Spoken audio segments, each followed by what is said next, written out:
Sveiki, gerieji žmonės, draugai ir nedraugai. Čia kažkaip Delfi vėl išlindo informacija. Delfis tai yra toks juokinantis žmonės kanalas, kuris yra priešiškas Lietuvai, bet aš ne apie jį. Vėl nufotografavo kažkokį vairuotoją, kažką darantį su telefonu.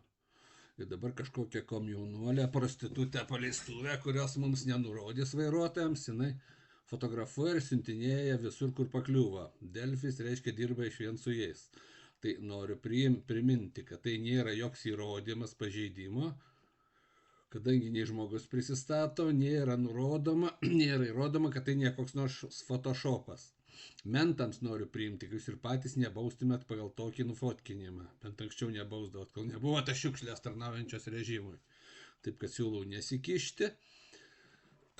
Mane panašiai nubaudė mano valdžia, bet baudė už telefoną. Galų gale nubaudė už plakatą, kuris ragino nefotografuoti.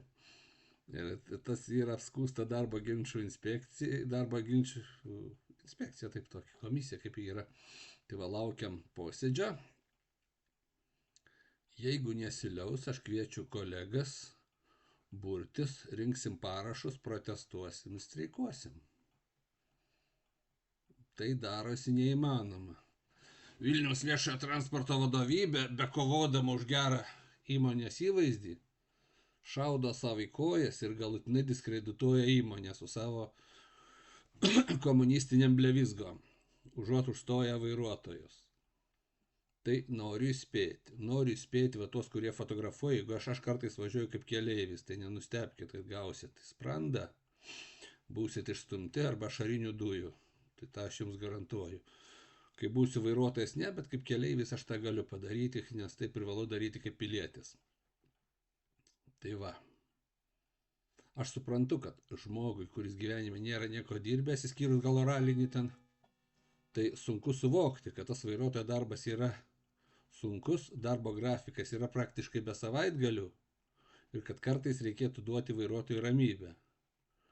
Ir eismo saugumo neprideda tai, kad vairuotojas nuolatos jaučiasi sekamas ir turi bijoti visokių išsigimėlių, kurios girta kale kažkokią pagimdė patvory. Tai va, specialiai piktai sakau, kad reaguotų.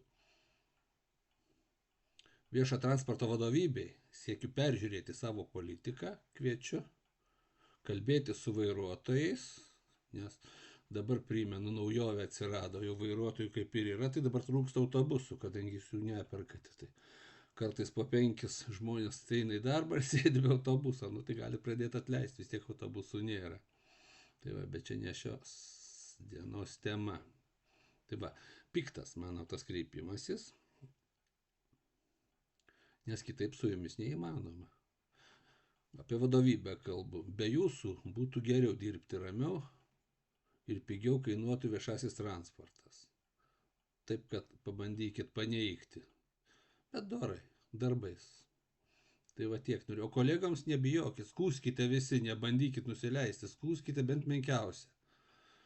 Kad į mus atkreiptų dėmesį, ir ką, reiks ruošti streikui. Jeigu ne profsąjunga, mes padarysim streiką. Galit būti ramus. Tai va tiek.